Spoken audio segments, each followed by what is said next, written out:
Assalamualaikum warahmatullahi wabarakatuh. Selamat pagi anak-anak. Syukur alhamdulillah kita kembali berjumpa. Kita kembali bersua dalam rangka kita mencari ilmu. Dan kali ini kita akan belajar tentang iman kepada kitab-kitab Allah. Seperti kita ketahui bersama bahwa rukun iman itu ada berapa anak-anak? Ada 6, betul sekali. Kali ini kita akan belajar tentang beriman kepada kitab-kitab Allah. Anak-anak, sebelum kita masuk pada beriman kepada kitab-kitab Allah, tentunya kita harus tahu apa sih iman itu. Apa anak-anak iman? Ada yang tahu? Silakan. Baik, iman adalah secara bahasa percaya, yakin, itu namanya iman. Tapi secara istilah yang namanya iman itu adalah meyakini di dalam hati, kemudian diikrarkan dengan ucapan atau lisan dan dibuktikan dengan perbuatan. Itu namanya iman. Nah, rukun iman yang ketiga adalah iman pada kitab-kitab Allah. Apa sih kitab itu? Secara bahasa, kitab itu berasal dari bahasa Arab yang artinya tulisan. Berakar dari kata kataba yaktubu kitaban, artinya tulisan. Tapi secara istilah, kitab-kitab Allah itu adalah kumpulan wahyu atau kumpulan firman Allah yang disampaikan kepada para rasul untuk diajarkan kepada manusia sebagai petunjuk dan pedoman hidup. Jadi setiap rasul itu anak-anak pasti dia dapat wahyu dari Allah, dapat firman Allah atau wahyu Allah. Seluruh rasul-rasul Allah itu atau nabi-nabi Allah itu semuanya mendapat wahyu dari Allah. Cuma ada yang tertulis, ada yang tidak. Tapi wahyu Allah yang tertulis ini tidak hanya kitab anak-anak.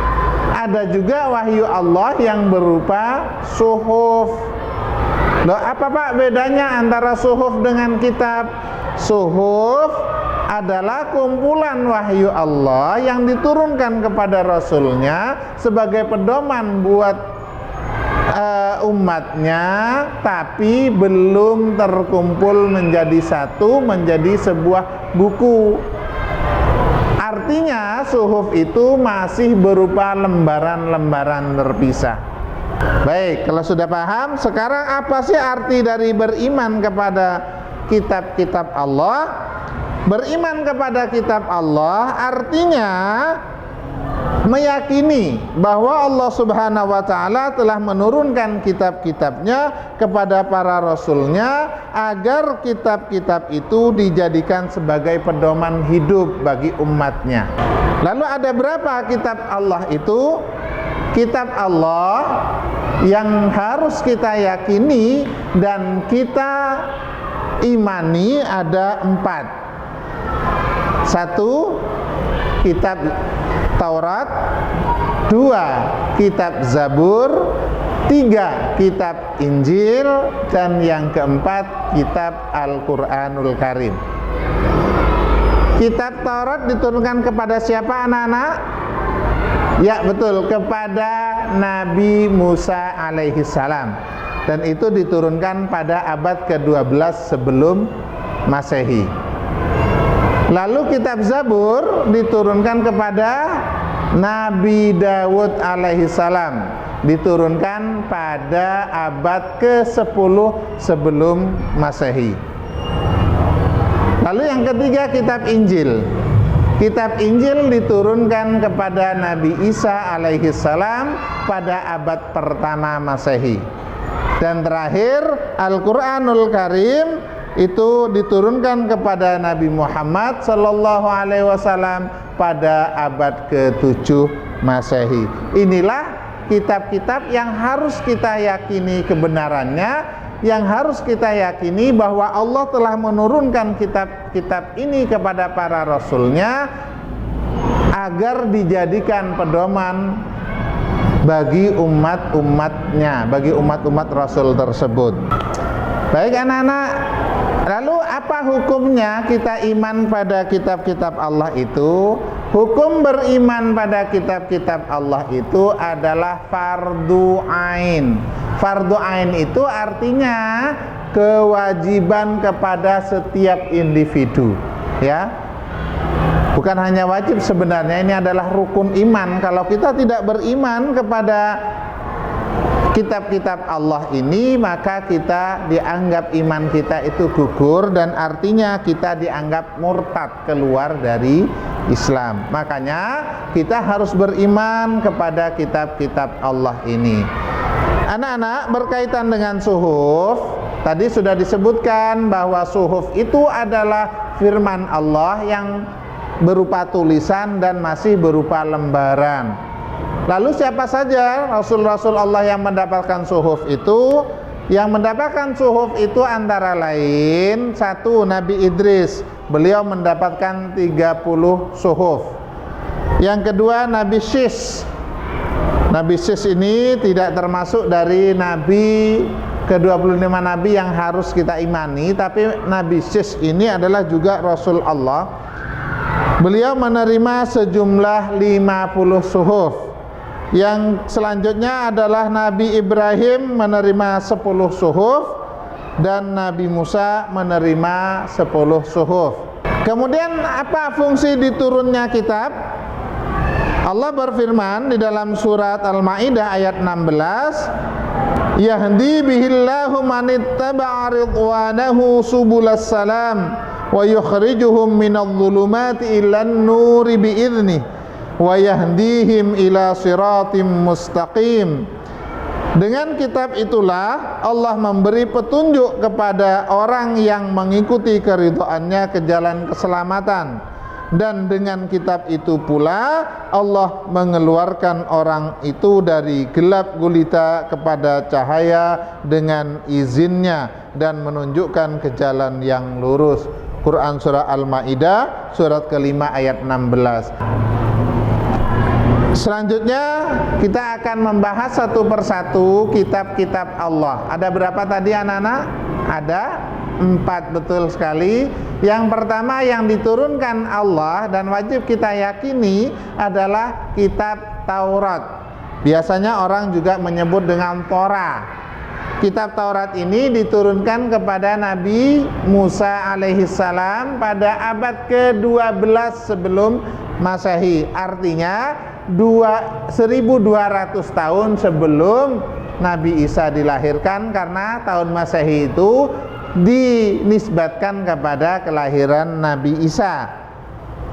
Di mana turunnya Allah memberikan kitab Taurat ini kepada Nabi Musa adalah di Bukit Sinai.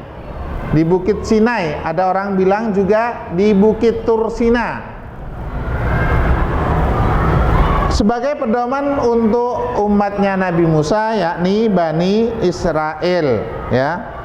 Jadi kitab Taurat itu diturunkan kepada Nabi Musa, tempatnya di Bukit Sinai atau Bukit Tursina. Tujuannya apa? Agar dijadikan pedoman hidup bagi umat Nabi Musa, yakni Bani Israel. Lalu apa sih isi dari kitab Taurat itu? Kitab Taurat itu berisikan the Ten Commandments atau 10 firman Tuhan. Apa saja 10 firman Tuhan itu? Satu, kewajiban mengesahkan Allah.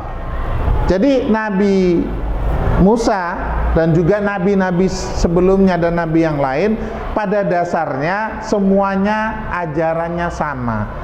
Apa anak-anak? Mengesahkan Allah dan tidak menyekutukan Allah. Jadi mulai dari Nabi Adam sampai Nabi Muhammad sebenarnya ajarannya sama. Hanya menyembah Allah yang satu dan satu-satunya.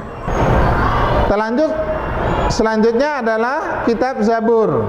Nah, kitab Zabur itu diturunkan kepada Nabi Dawud alaihis salam.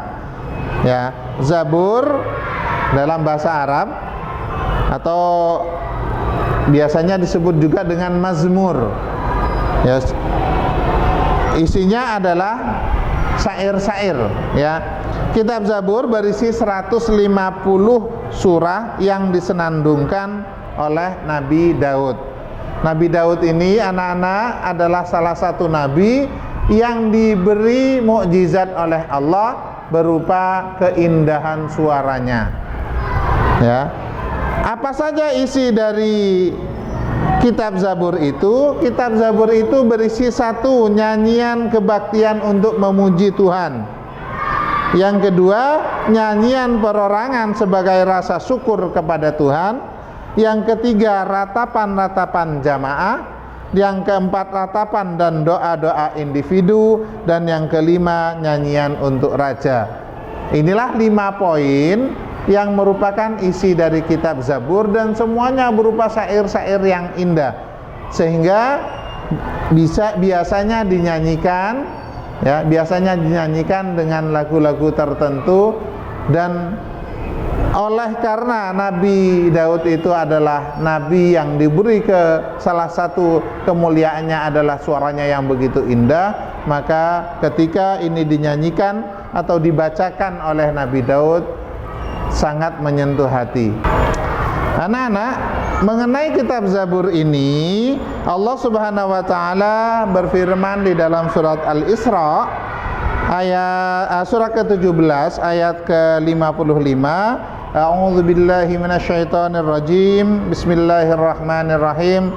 Wa rabbuka a'lamu biman fis samawati wal ardh.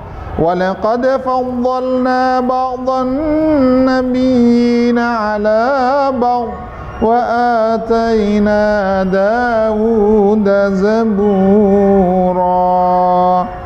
Dan sungguh kami telah memberikan kelebihan kepada sebagian nabi-nabi atas sebagian yang lain, dan kami berikan Zabur kepada Daud. Quran surat Al-Isra surat ke-17 ayat 55. Inilah ayat yang menjelaskan tentang bahwa Allah menurunkan kitab Zabur kepada Nabi Daud.